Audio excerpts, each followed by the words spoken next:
अब हम ईच और एवरी का जो यूज है वो कैसे होता है उसके बारे में पढ़ेंगे। देखो, ईच जो कि इसका प्रयोग है प्रोनाउन और डिटरमिनर दोनों के रूप में किया जाता है। इसका प्रोनाउन और डिटरमिनर दोनों के रूप में यूज किया जाता है और इसका प्रयोग कहाँ किया जाता है? टू, दो, मोर देन टू थिंग्स, दो या दो से अधिक के लिए हम किसका प्रयोग करते हैं? ईच का प्रयोग करते हैं। और नेक्स्ट ध्यान रखना है the number in the group, किसी ग्रुप में जो संख्या है वो कैसी है? लिमिटेड है, सीमित हो, डेफिनेट हो, निश्चित हो, वहां पर किसका प्रयोग करते हैं? ईच का प्रयोग करते हैं। इंडिविजुअल, व्यक्तिगत बात की गई हो वहां पर भी करते हैं।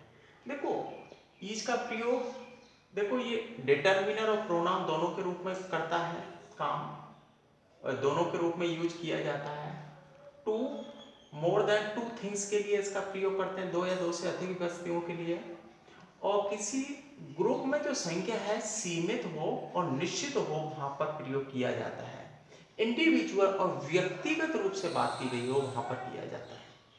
जबकि जो एवरी है उसका प्रयोग डिटरमिनर के रूप में ही करते हैं, इसका प्रयोग प्रोनाउन के रूप में नहीं किया जाता है। और कहाँ किया जाता है? मोर देन टू, दो से अधिक वस्तुओं की बात चल रही हो तो वहां पर एवरी का प्रयोग किया जाता है। The number in the group indefinite, यदि किसी ग्रुप में और जो संख्या है वो कैसी हो? अनिश्चित हो, तो वहां पर किसका प्रयोग किया जाता है? Every. A series of number और मेंबर, यदि सदस्यों की सीरीज के बारे में बात की जाए तो एक क्रम के बारे में बात की जाए तो वहां पर एवरी का प्रयोग होता है। नंबर थर्ड आपको ध्यान रखना है, ईच और एवरी अपने साथ है सिंगुलर वर्ब का। ईच और अपने बाद में सिंगुलर वर्ब लेते हैं और सिंगुलर प्रोनाउन लेते हैं। ईच और एवरी अपने साथ है सिंगुलर वर्ब लेते हैं और सिंगुलर प्रोनाउन लेते हैं। देखो यहां पर देखते हैं, each is present in his room.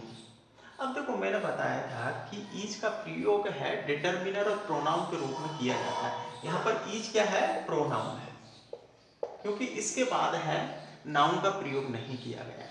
और देखो अपने बाद में सिंगुलर वर्ब है, सिंगुलर प्रोनाउन का प्रयोग किया गया है।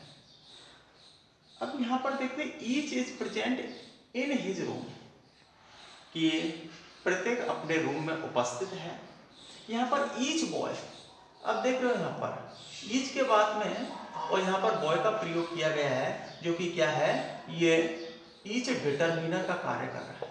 ये क्या है? नाउन है। Each is present in his room, और प्रत्येक अपने रूम में, प्रत्येक विद्यार्थी अपने रूम में उपस्थित है।